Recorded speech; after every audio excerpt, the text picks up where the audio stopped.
paciente terminar en una resección intestinal, por eso pues hay que hacer el procedimiento quirúrgico.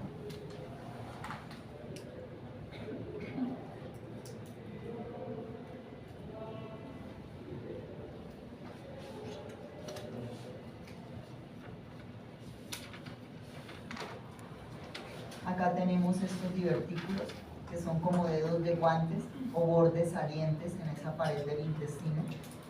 Se pueden presentar antimesentérico o acá en el borde del mesenterio. Pueden ser únicos, pueden ser varios, depende de cómo se dé el paciente. Generalmente son asintomáticos, es decir, que nosotros podemos tener divertículos y no saber, porque casi siempre se van a diagnosticar de forma accidental, es decir, que nos operan por otra causa y específicamente se dan cuenta que el paciente adicionalmente puede tener un divertículo. ¿Qué sintomatología presenta el paciente con divertículos? Usualmente trastornos digestivos, son pacientes pues, que no tienen buena alimentación, se puede inflamar la vía biliar como las colangitis, las pancreatitis. Ya en caso extremo, cuando la debilitación es muy grande, se puede perforar la pared y el paciente puede terminar en una peritonitis, entonces que sería pues lo más grave, pero generalmente, inicialmente, si dan sintomatología, que solo lo hace el 5%, los demás no dan síntomas, sino que se localizan de forma accidental. O de pronto el paciente se le está realizando otro tipo de exámenes y en la parte de la imagenología se determina la presencia de los divertículos. Entonces tenemos acá la parte del Meckel, que es el más frecuente. Siempre que se opere un paciente de apendicitis, hay que hacer exploración del ilion distal. Esto se localiza usualmente a 100 centímetros, es decir, 1 metro del ilion distal, por lo tanto, siempre hay que hacer una inspección. Se encuentra en el 2% de la población, igual que en hombres o mujeres, y básicamente se da por un cierre incompleto del conducto omphalomesentérico. Pero pues se localiza de forma accidental. No íbamos a operar el paciente por esa causa, sino por ejemplo de apendicitis y adicionalmente se encuentra un Meckel. Dependiendo del criterio del cirujano, esto es un Meckel, acá estaría el ombligo, conducto omphalomesentérico, porque es una persistencia de ese conducto que básicamente hay que quitarlo porque puede dar cuadro de obstrucción. Entonces este Meckel ya es más grande. Por lo tanto, generalmente acá podemos emplear una sutura mecánica lineal cortante. Acá sería simplemente hacer la aplicación de la doble fila de grapas y la sutura era el corte para evitar que posteriormente esto se perfore y el paciente termine en cirugía. Asintomático, si se complica, el paciente puede tener hemorragia de vías digestivas o básicamente ese divertículo se puede inflamar. Usualmente en los adultos, si se inflama en el 10 al 15% de los casos, pues se puede perforar la pared, que sería lo más grave. Si no da ninguna sintomatología de perforación ni nada, no pasa nada, son asintomáticos y no es necesario resecar. El problema es cuando ya da sintomatología. Se evidencia en imagenología, si se hace una ecografía, se evidencia, si se hace un TAC, también se evidencia, entonces sería pues una indicación para hacer la resección de ese componente. Resección quirúrgica. Si estamos en otro procedimiento y el cirujano encuentra un Meckel, es criterio del cirujano si lo quita o lo deja. El cirujano decidirá si de pronto el paciente a futuro da sintomatología, pues toca volverlo a operar. Enfermedad diverticular del colon. Lo anterior era del intestino delgado, también puede haber divertículos en el colon. Entonces, estos divertículos generalmente son más frecuentes cuando aumenta la edad. Es decir, son más frecuentes en pacientes mayores de 80 años. El 66% son pacientes mayores que adicionalmente pues tienen otras patologías asociadas. Entonces, estos pacientes usualmente tienen problemas a nivel de las paredes por el colágeno y la elastina hace que se deteriore la calidad de los tejidos y se pueden presentar estos divertículos. ¿Qué pasa? Pues que a futuro se puede perforar como los anteriores divertículos y el paciente terminar en cirugía de urgencia. Entonces, si la dilatación es grande, ¿qué pasa acá? Pues es como una bomba, ¿no? Entre más se dilate, llega un momento en que puede explotar, igual que un aneurisma en la aorta o un aneurisma cerebral. Entonces, aumenta tanto de tamaño que llega el momento en que esta pared se deteriora y existe perforación. Acá se ve. Entonces, dependiendo del tipo de enfermedad diverticular, usualmente si son varios divertículos como estos, una pieza patológica es una enfermedad diverticular, hay que hacer resección del segmento comprometido y anastomosar lo que me queda del intestino, dependiendo de la localización. Entonces, por eso pues, es importante que se haga un diagnóstico a tiempo. Otra patología que puede llevar a indicación quirúrgica es la tuberculosis intestinal, que es una forma usualmente secundaria de la TBC a nivel pulmonar. Entonces, la patología es el Mycobacterium tuberculosis. Esto afecta ya no a pacientes mayores, sino más jóvenes, usualmente entre 20 y 40 años, que tienen cierta predisposición a padecer o que tienen fallas a nivel del sistema inmunológico. ¿Dónde se da con mayor frecuencia? Ileo-cecal. Ahí es la principal presentación, que puede ser primaria a la TBC pulmonar. Entonces se puede considerar como una TBC secundaria que debe tener pues unas condiciones especiales para que se presente.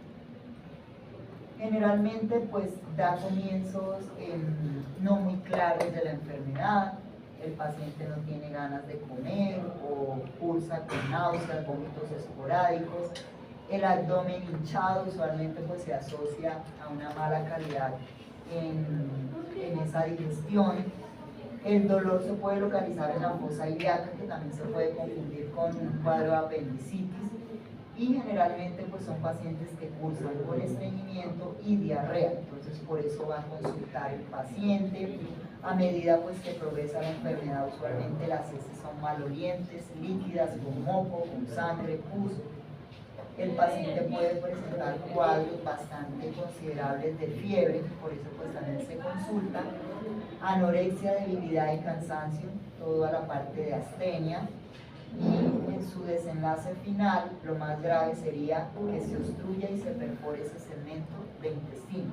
Entonces, si hay perforación, pues el paciente termina en cirugía de urgencia, laparotomía más resección intestinal. Entonces, por eso, pues, importante determinar y hacer un seguimiento con la clínica para evitar que el paciente termine con una cirugía mayor en una unidad de cuidados intensivos. Así se ve cuando se hace una colonoscopia, entonces se puede hacer como un procedimiento diagnóstico en un consultorio, se toman biopsias y pues ahí se puede observar que el paciente tiene focos de TBC, determinar qué tan graves son, si existen cuadros de perforación para hacer la resección del segmento, los segmentos comprometidos y restablecer la continuidad. Otra enfermedad es la enfermedad inflamatoria intestinal. La mayoría de estas enfermedades son de origen idiopático, es decir, que no tienen un causal como tal. Hay unas correlaciones, pero no se ha evidenciado que realmente esté relacionada de forma certera. Usualmente esa es la enfermedad de Crohn, que puede desenlazar con una colitis, puede ser fulminante a nivel de todo el componente colónico. Se puede relacionar con predisposición genética, es decir, que si hay miembros de la familia de primer grado con sanguinidad tienen esta enfermedad, también los pacientes lo van a llegar a presentar, o que por factores ambientales, también el paciente cuando está expuesto a comidas no muy saludables, contaminadas y también alto contenido de grasas y de sodio, se pueden presentar estas inflamaciones y que el huésped reaccione y ataque su propio intestino. Entonces puede tener también un componente de autoataque y esta enfermedad pues se puede destruir progresivamente en estos pacientes, terminar con una colitis ulcerosa generalizada. Prevalece más en países desarrollados por el estilo de vida insaludable y la alimentación no tan buena. Se presenta igual proporción hombres y mujeres. También en el tercer y sexto decenio es el pico donde más hay prevalencia de esta enfermedad, en blancos, judíos y habitantes de Europa, es decir, acá en nuestro medio no es tan frecuente, sino en estos países desarrollados, y pues se asocia con el estilo de vida. Así se ve macroscópicamente cuando pues nos entregan un segmento que el paciente ya ha sido sometido a una resección quirúrgica, se ve el segmento con focos necróticos. Esto ya no es viable, no se puede hacer un tratamiento conservador, sino tendría que hacerse una resección quirúrgica y anastomosis de lo que queda, pues porque no hay otra forma de hacer el tratamiento. Son pacientes que presentan diarrea con moco, ahí también se puede hacer el diagnóstico diferencial. El tenesmo rectal, que es la sensación de defecar pero no se puede. Y no solo manifestaciones dentro del intestino, sino extraintestinales. Entonces, en estos pacientes, usualmente también hay que hacerles estudio porque cursan con artritis, se relacionan en un 20%, entonces también son remitidos a la parte de ortopedia y relacionar pues, con el diagnóstico diferencial. Descartar procesos infecciosos. Básico, la colonoscopia para toma de biopsia, determinar pues el estadio en el que está el paciente y el tratamiento adecuado. La colonoscopia es básica como un procedimiento no invasivo para tomar biopsias de esas paredes y determinar pues el estadio, porque esto es predisposición para un cáncer de colon, o sea, de ahí al cáncer hay un solo paso. Hay un riesgo de cáncer bastante amplio. A mayor edad el riesgo aumenta, a menor edad pues el riesgo disminuye. Por lo tanto, pacientes de 25 años tienen solo un porcentaje de riesgo de adquirir obesidad del 25%, de 30 al 35%, de 35 años el 45%, y ya pacientes mayores o de 40 años tienen un riesgo bastante alto de que esa colitis ya pase de una inflamación a un cáncer, el 65% usualmente. Si en la colonoscopia se ve esta parte de estrechez colónica, entonces se relaciona pues un signo de alarma, y básicamente pues son pacientes que se recomienda hacer colonoscopias al año, por lo menos una al año, porque si ya el colon está estrecho, la probabilidad de que termine un UCA de colon es bastante grande. Entonces por eso hay que hacer un seguimiento. La enfermedad de Crohn como tal, que son procesos inflamatorios a nivel del aparato digestivo, que usualmente se afecta con mayor frecuencia el intestino delgado, seguido del grueso, y ambos en un 30%, pero casi siempre la afectación es el delgado. No se conoce el causal exacto de esta enfermedad. Hay relaciones, pero pues no es la última palabra. Ligeramente más frecuente en mujeres, blancos, judíos. Las personas fumadoras tienen un alto riesgo de padecer la enfermedad de Crohn, básicamente pues por la parte del estilo de vida y lo que causa el tabaquismo asociado. Entonces tenemos acá una resección intestinal asociada a enfermedad de Crohn. En la parte mucosa se ven estos focos, ¿sí? Y entonces ya acá se va a deteriorar la pared intestinal como tal, por lo tanto el tránsito intestinal va a estar interrumpido. Por eso pues es indicación hacer la resección de ese segmento comprometido. ¿Qué va a presentar el paciente? La triada es frecuente. Son pacientes con dolor abdominal, diarrea y pérdida de peso. Por eso consultan, pero pues hay que descartar porque hay otras enfermedades a nivel gastrointestinal que también dan esta triada, como el adenocarcinoma gástrico.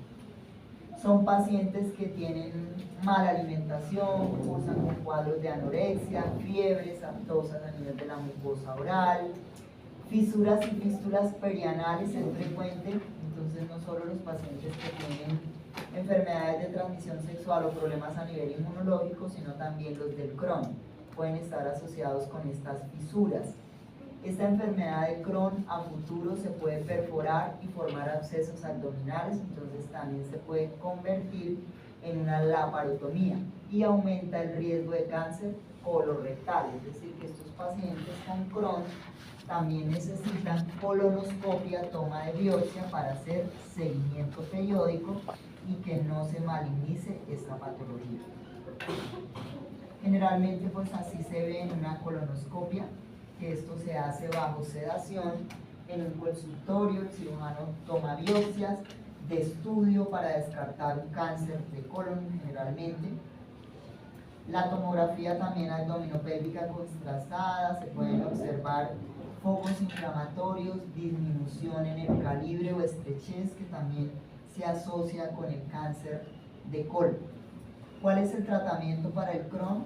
Si está obstruido, hay que mirar si ya formó abscesos, fístulas, pues requiere resección quirúrgica. En caso de que exista también dilataciones de esa porción comprometida o inflamaciones fulminantes o que el paciente empiece a sangrar, o la relación más grave que es el cáncer, pues el paciente necesita una laparotomía de urgencia para mirar el segmento o los segmentos comprometidos y realizar el tratamiento adecuado. Entonces, la imagenología es muy importante en cualquier tipo de patologías del sistema gastrointestinal. Los tumores pues también serían otras indicaciones, no son tan frecuentes, pero dependiendo del segmento donde se presentan, así sean benignos o malignos, se resecan porque pueden dar sintomatología de obstrucción. Entonces, por ejemplo, los pólipos hiperplásicos a nivel de los componentes intestinales también dan para hacer una indicación quirúrgica de resección. Los adenomas, que son como pequeñas salientes parecidos a un coliflor, estos no son malignos, son de bajo grado de malignidad, pero igual pueden dar sintomatología de obstrucción, por eso hay que resecarlos. O los adenomas vellosos, estos sí tienen alto grado de cambios acá en el componente de la pared, por lo tanto hay que hacer resección de todo el segmento comprometido y hacer anastomosis de lo que le queda. Entonces, por eso pues es importante la clínica que presenta al paciente y operar al paciente a tiempo. Generalmente hay predisposición genética de los genes autosómicos dominantes, hay que hacer también este estudio del componente familiar. Tienen un riesgo del 50% de padecerlo, es un riesgo bastante grande y está asociado o se asocia en baja proporción también con cáncer si existe predisposición familiar. Entonces, por eso el seguimiento es muy importante y las colonoscopias como métodos de control y de toma de biopsias. Acá pues por ejemplo son muchos pólipos, ahí ya no se puede salvar este segmento, sino habría que hacer una resección de ese segmento de colon. Si se diagnostica con una colonoscopia, el paciente se programa para una colectomía o una hemicolectomía, dependiendo del segmento que yo voy a quitar. Si voy a quitar solo un segmento o si voy a quitar toda la parte del colon y reconstruir lo que me queda, eso es dependiendo de cada paciente. Entonces, lo más grave sería el cáncer de colon. Primera, neoplasia maligna del aparato gastrointestinal. Segunda causa de muerte a nivel mundial, por lo tanto, pues tiene un componente bastante grande, un poco más frecuente en mujeres que en hombres, pero realmente pues es muy poco significativo. Sí es más frecuente en personas ya más adultas, 60 a 70 años, y aumenta con la edad el riesgo de padecerlo. En personas jóvenes es menos frecuente, menos del 15%, y generalmente pues también se asocia con el estilo de vida poco saludable, usualmente con los factores ambientales. Ese cáncer de colon puede tener un componente familiar en un 30%, o un componente esporádico, es decir, que se presente sin tener predisposición genética, sino que al paciente le dio de por sí, en un 65%. Componente heredo familiar en un 30%, pero pues también es una proporción bastante considerable, ¿no? Que si un miembro de la familia lo padece, pues hay que hacer colonoscopias de control para evitar que otros miembros de la familia, sobre todo si tienen sintomatología, ¿no? Porque si son asintomáticos, pues no se necesita realizar esas colonoscopias. ¿Qué factores se asocian? Fibra dietética, es decir, las personas que consumen muy pocos alimentos ricos en fibra, demasiada comida chatarra, con grasas, carnes rojas, grasas saturadas, poco calcio y vitamina D y E en la alimentación, los tomadores de asas, ¿sí? Los pacientes que necesitan ácido acetil salicílico para el tratamiento de enfermedades por muchos años también se asocia, los que fuman, los que toman, los sedentarios, que no tienen movimiento intestinal porque pues no hacen ningún tipo de ejercicio, también están acá, los que duermen todo el día ahí. Entonces, y la diabetes mellitus, ¿no? También se asocia. Entonces, cuando hay concentraciones de glucosa elevadas en sangre, ahí también esos pacientes pueden estar asociados con cáncer de colon a futuro. No es que todos vayan a padecerlo, o sea, es decir, todos los sedentarios, todos los alcohólicos, no, sino que existe relación bastante importante para que se pueda presentar en estos pacientes. Factores de riesgo intrínsecos, hay que mirar la parte familiar, ¿no? Heredo familiar. Si algún miembro de la primer grado de consanguinidad lo presenta, pues existe una probabilidad alta de que otro miembro lo llegue a presentar. Si usted presenta enfermedad de Crohn, también ojo, colonoscopias de control porque puede llegar a presentar cáncer de colon. Si usted recibió radioterapia en la zona abdominal, por ejemplo, por un cáncer uterino, ojo, se relaciona con cáncer de colon. Entonces son factores que pueden predisponer a futuro para que se desarrolle este cáncer de colon que es muy agresivo con consecuencias pues bastante funestas en el paciente. Cuando nos entregan la pieza patológica y de pronto el cirujano pues no me entregue la pieza porque quiere mirar cómo está la mucosa, se puede ver así, variedad exofítica, es decir, es como si fuera un coliflor, creciera hacia afuera, así como se ve. Feo, ¿verdad? Variedad ulcerado, entonces se presentan úlceras como las úlceras varicosas, así con focos necróticos, ahí esto ya no se puede salvar, toca hacer resección de ese segmento de colon, ¿verdad? Una colectomía o hemicolectomía, si quito un segmento es hemi, si quito todo el colon es colectomía. Variedad anular porque acá disminuye de calibre, ¿verdad? Es como si fuera un anillo, entonces puede ser otro tipo de cáncer, son variantes. Como se presenta el cáncer, igual es cáncer, cualquiera de los tipos como se presenta. ¿Dónde se localiza más frecuente el cáncer de colon? En la parte baja, a nivel recto sigmoideo, el 10%, sigmoideo del colon, acá 23%, 25%, y en la parte rectal entre un 18, 19 a 21%. Es más frecuente en esa parte del piso pélvico que en la parte superior. Por ejemplo, en el ciego, usualmente entre un 15 al 17%, colon ascendente entre un 8 a un 12%, el transverso entre un 13 a un 15% más o menos, y el descendente no es tan frecuente, 4 a 6%, siendo más frecuente en esta parte más baja, colon sigmoideo, la parte recto sigmoidea y el recto como tal.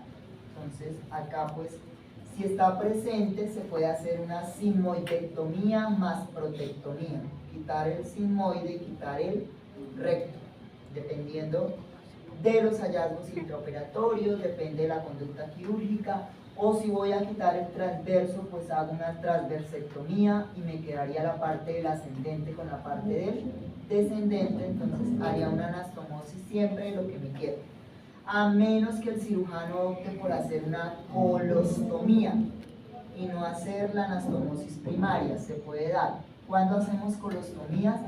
Cuando de pronto el cirujano ve que necesita el colon viabilidad, aboca ese segmento y pasados unos días vuelve el paciente a cirugía y hace la anastomosis. Pero pues eso es criterio quirúrgico del cirujano. Vías de diseminación: se puede diseminar por vía linfática, por vía hematógena o por contigüidad. Un órgano vecino que tenga cáncer puede afectar esa parte del colon, entonces por metástasis, depende de los hallazgos intraoperatorios, ¿no? De la laparotomía exploratoria y de lo que veamos. ¿Por qué? Porque el cáncer de colon es muy agresivo. Usualmente, cuando les decía del estómago, igual acá, igual en el páncreas, cuando ellos dan síntomas es porque están en estadios avanzados. Se considera una enfermedad silenciosa, la cual se puede confundir, por ejemplo, con que el paciente le cayó mal la comida, que comió de pronto mucha grasa, y entra con dispepsia, con anorexia, con malplacerse, todos esos ácidos reductores del mercado, y resulta pues que lo que está incubando es un cáncer de colon. Son pacientes con trastornos evacuatorios. Se puede ver afectado también la parte del hierro por la asimilación que hay en esa parte del colon. Masas palpables ya en el examen físico, todas las alteraciones gastrointestinales. Ahí se le pregunta al paciente, ¿tiene algún antecedente heredofamiliar? Sí, es que el papá murió de cáncer de colon, ¿verdad? Entonces es un signo de alarma porque ya está sintomático. Se hará la palpación y, como lo más frecuente es a nivel sigmoideo, recto sigmoideo, el tacto rectal es básico. Si tiene ya cáncer, masa palpable, tacto rectal, y ya se va a evidenciar la parte del recto que está cambiando de tamaño, por lo tanto pues son pacientes que deben ser operados rápidamente, o por lo menos mientras tiene oportunidad de cirugía, hacer colonoscopia y toma de biopsia. ¿Para qué? Pues para mirar el tipo de cáncer que tenga ese paciente. Otra indicación quirúrgica: trauma penetrante. Entonces, el paciente puede ser llevado a una laparotomía exploratoria por un tiro, por una puñalada, uno o varios, lo que ustedes quieran, depende de su imaginación, para realizar una laparotomía. ¿Por qué? Pues porque si está herido, se puede perforar el intestino, ¿verdad? Y terminar en una resección intestinal, llámese grueso, llámese delgado. Lo importante es hacer la exploración de la cavidad. Si yo no opero un paciente que llega con varias heridas por arma de fuego en la cavidad abdominal, ¿qué le puede pasar al paciente? Pues se va a morir, ¿verdad? Si no se muere de un sangrado, pues se muere de una sepsis, porque pues esos cuchillos son un poco antihigiénicos, ¿verdad? Entonces son pacientes que requieren tratamiento quirúrgico rápidamente. El traumatismo cerrado también sería otra indicación, por ejemplo, accidentes automovilísticos, cuando los carros van a unas velocidades exageradas. Esto hace que exista estallido de órganos, los golpes contundentes, puede haber rotura de intestino delgado, grueso, hígado, vaso, páncreas, todo lo que ustedes quieran. Entonces son pacientes que necesitan laparotomía exploratoria, pues para entrar y mirar dónde está localizada la lesión. Les coloqué ahí la linfadenitis mesentérica. No es una indicación para operar el paciente, pero pues a veces los operamos porque se confunden con cuadros de apendicitis. Linfadenitis es la inflamación de los ganglios que están en el mesenterio. Usualmente cuando los pacientes cursan con gripa asociado a adenovirus, después llegan con dolor en la fosa ilíaca derecha, con fiebre. Entonces se le hace toda la clínica al paciente. El paciente tiene apendicitis, terminó en cirugía, ya sea por una laparoscopia o cirugía abierta, dependiendo de dónde caiga, y resulta pues que entramos a la cavidad y no tiene el apéndice inflamado, sino encontramos los ganglios del mesenterio inflamados, pero pues ya que estamos ahí le volamos el apéndice, ¿no? No lo vamos a dejar con el apéndice, no hay sea después le dé apendicitis. Pero en primera instancia las linfadenitis no son quirúrgicas, solo que se confunden con cuadros de apendicitis y terminan en cirugía cuando no son diagnósticos claros o de pronto no se logran evidenciar en una tomografía o en una ecografía. ¿Listo? Otra indicación quirúrgica es la oclusión de la arteria mesentérica. ¿Por qué se puede ocluir o obstruir la mesentérica? Puede ser por un trauma. El paciente puede tener un trauma fuerte en el abdomen o por arteriosclerosis. Entonces, acumulación de depósitos de grasa en esas paredes arteriales hace que se obstruya esa mesentérica. ¿Y por qué es importante la mesentérica a nivel intestinal? ¿Por qué creen ustedes? ¿Por qué?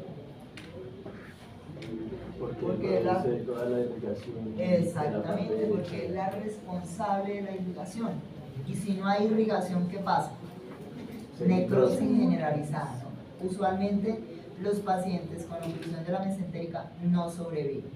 Hay una muerte generalizada de todo el componente del intestino y son pacientes que terminan en la UCI resecando todo el intestino y pues obviamente que se mueren. Y generalmente pues, son pacientes ancianos, mayores de 60 años, que tienen otras comorbilidades y que esto le va a ocasionar la muerte porque pues es un procedimiento bastante agresivo que en el paciente pues deja sus secuelas. Otra indicación quirúrgica son los vólvulos. Cuando hay una torsión del intestino sobre el mesenterio, eso se llama un vólvulo. Básicamente, las torsiones, dependiendo del tamaño de la torsión, entonces pueden ser torsiones parciales o torsiones totales. Acá tenemos de un segmento de 180 grados, pero se puede torcer 360 grados. Entre más esté torcido, pues más va a sufrir el aporte vascular. Es una urgencia quirúrgica. La mayoría de los vólvulos están asociados acá a bandas de peritoneo que hace que el intestino se tuerza. La forma de destorcer es llevar el paciente a cirugía y destorcerlo de forma manual, pero el éxito está en las horas de evolución. A mayor tiempo de evolución de este cuadro, menos pronóstico favorable para el paciente, porque ya está torcido, si no se desentorcha ya hay necrosis y el paciente termina en una resección amplia, ¿sí? Entonces, urgencia quirúrgica que mata cualquier cirugía programada. Si no hay sala de urgencias, cancelen programa o algo, pero hay que pasar rápidamente el paciente.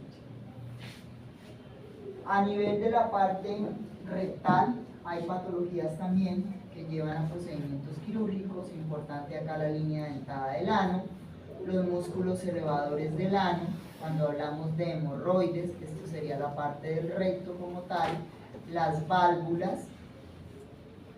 Entonces, hay procedimientos quirúrgicos que hacemos por vía perineal, sobre todo la parte rectal o la parte de las hemorroides, también las fisuras o las fístulas que se pueden presentar, el orificio anal con los músculos elevadores, la parte del coxis, esta es la cara anterior, acá estarían las nalgas, en la región posterior.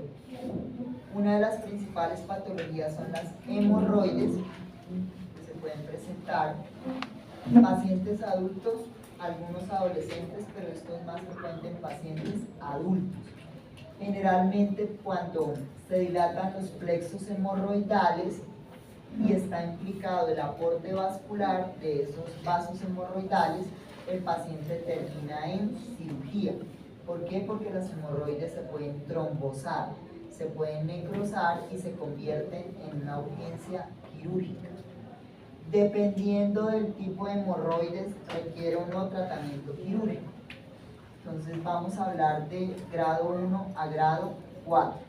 Esto es un vaso hemorroidal dilatado que requiere tratamiento quirúrgico. Acá estaría la parte del orificio anal, vasos hemorroidales, duele muchísimo. Importante el drenaje de ese plexo hemorroidal interno, drena el sistema portal y el externo drena la vena cava inferior. Entonces es una zona que tiene un drenaje bastante importante, por lo tanto pues ahí se va a determinar específicamente el tipo de tratamiento. Hay unos factores relacionados a las hemorroides: ingesta inadecuada de fibra, es decir, estilo no muy saludable de alimentación, las personas que toman baños de asiento, los estreñidos crónicos, el embarazo, la diarrea, el embarazo por la parte del peso uterino puede hacer que los vasos hemorroidales también se prolapsen, La ascitis, cuando hay un aumento de ese líquido peritoneal, también se aumenta el perímetro abdominal y pesa sobre la parte del piso pélvico. O la historia familiar, igual, si hay predisponencia en la familia, pues se puede llegar a presentar también estas hemorroides. Sangrado, inflamación anal, que son masas dolorosas que le van a causar al paciente incomodidad, disconfort, pica esa zona, por lo tanto pues el paciente consulta, ¿no? Porque pues es algo bastante incómodo. Hay que mirar en la línea pectínea si está por arriba o por debajo, de eso depende como el éxito de la cirugía o qué tan complicada sea, porque si está por encima pues son hemorroides internas, si están por debajo son hemorroides externas y son más fáciles de quitar, más breves que las que están dentro de la parte del orificio anal. Los grados que existen. El grado 1, las hemorroides sobresalen, ¿sí? Ahí están en el canal, no se prolaxan, pueden sangrar o no, depende del paciente. El grado 2 pueden estar acompañados de sangrado, se salen del orificio anal, pero se pueden reducir, es decir, que el mismo paciente coge y las introduce con el dedo, ¿sí? Ya se acostumbra. El grado 3, sangran, se protruyen, es decir, se salen espontáneamente y con la evacuación, ¿no? Cuando el paciente va al baño, requieren reducción manual. Y el grado 4, que ya son las más complicadas, el paciente sangra, se prolaxan de forma permanente, es decir, así se introduzca, vuelve y se sale, ya esto es una urgencia quirúrgica y no se reducen con la mano. Entonces, estos dos pacientes, grado 3 y 4, acá usualmente terminan en cirugía. ¿Por qué? Porque ya el aporte vascular de esos vasos hemorroidales están sufriendo, por lo tanto pues son pacientes que terminan en resecciones. Ya el tratamiento médico conservador no va a funcionar como en los dos primeros casos, sino pues que ya son estadios, mira una hemorroide gigante, así son. Usualmente son de color negro por la necrosis del aporte vascular, dolorosas, entonces hay que llevar al paciente a cirugía, seccionarlas y pasar líneas de sutura. ¿Qué debe hacer el paciente? Coma mejor, haga ejercicio, límpiese bien, y hay medicamentos que ayudan a la inflamación, ¿sí? Como los corticoides. Entonces, existen corticoides para aplicar de forma local, como el nefidipino también, que tiene lidocaína gel.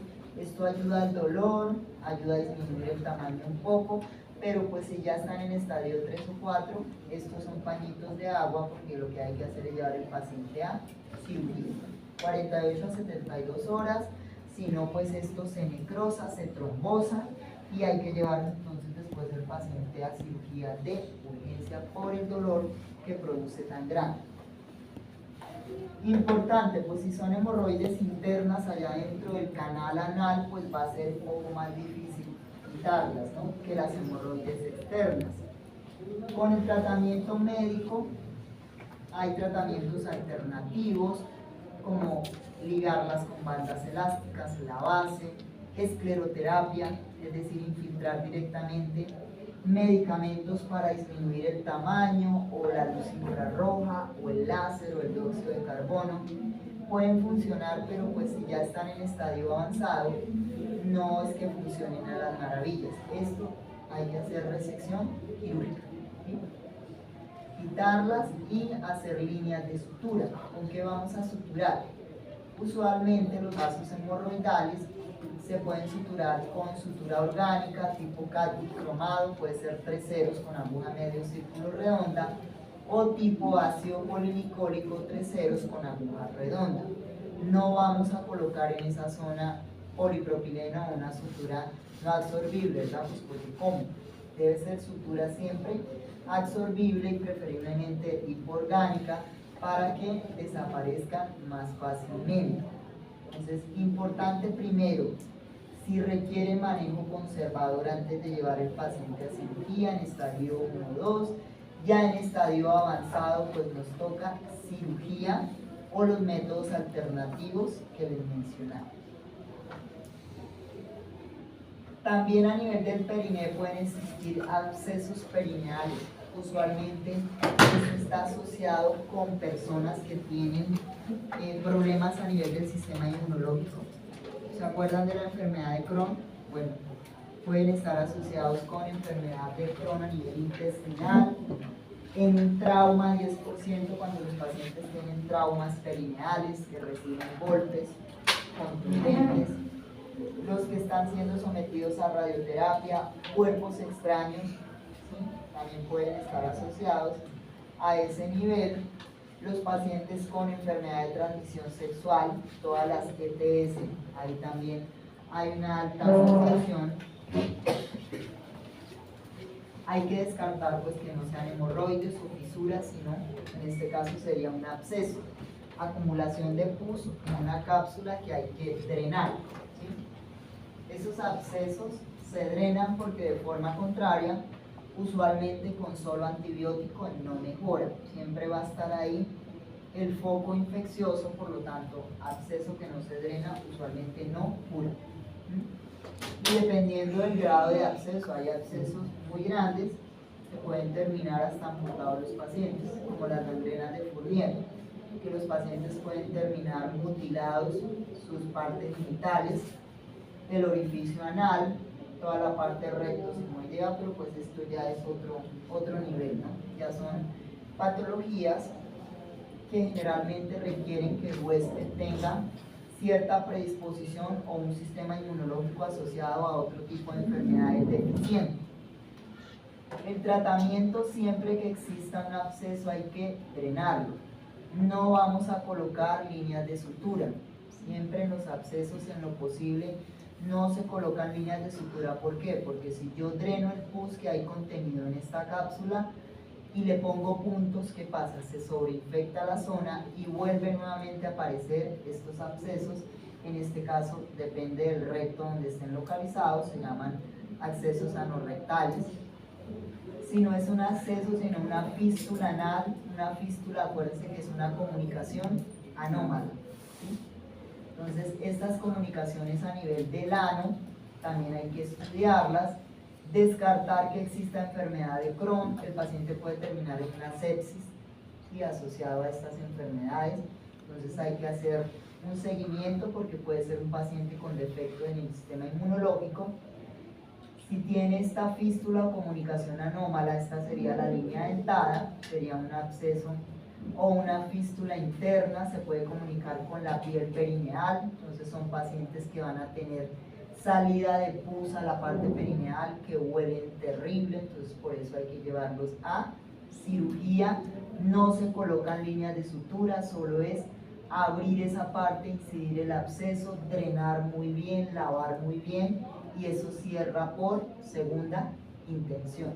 Acá, por ejemplo, están canalizando esa fístula o comunicación anómala, puede ser con una sonda acanalada o con cualquier tipo de sonda para mirar hasta dónde va el trayecto, incidir y lavar muy bien esa zona, que sería lo primario que se hace.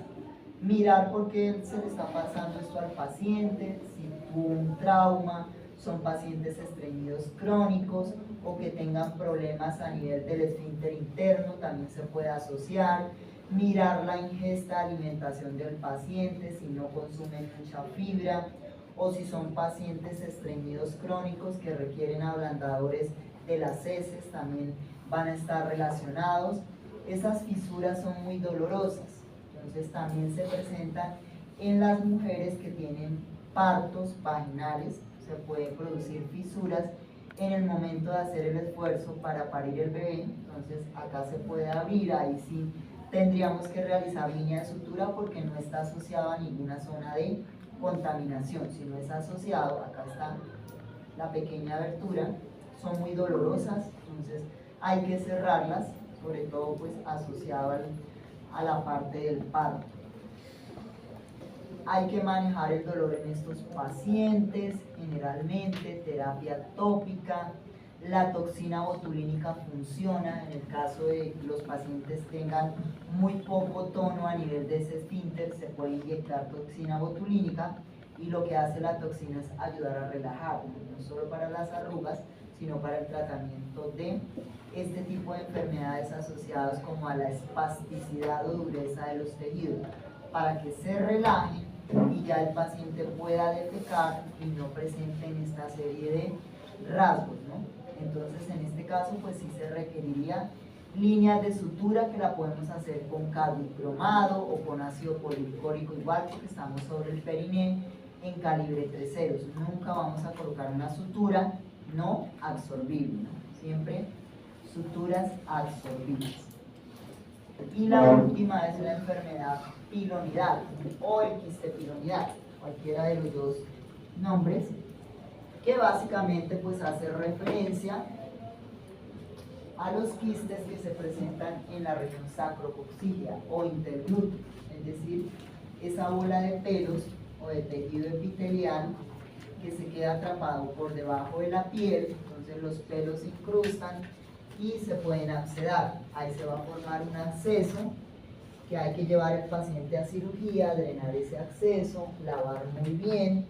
Usualmente no se va a colocar líneas de sutura porque favorece la contaminación y se asocia con pacientes muy velludos, ¿sí?, donde se incrustan los pelos básicamente, y atléticos. Esta es la bola de pelos o el quiste pilonidal. Lo que hacemos ahí es drenar ese pus muy bien, lavar muy bien, puede ser con solución salina, puede ser con solución salina y sodio en solución, y colocar ahí solo gasitas y esperar que cierre por segunda intención.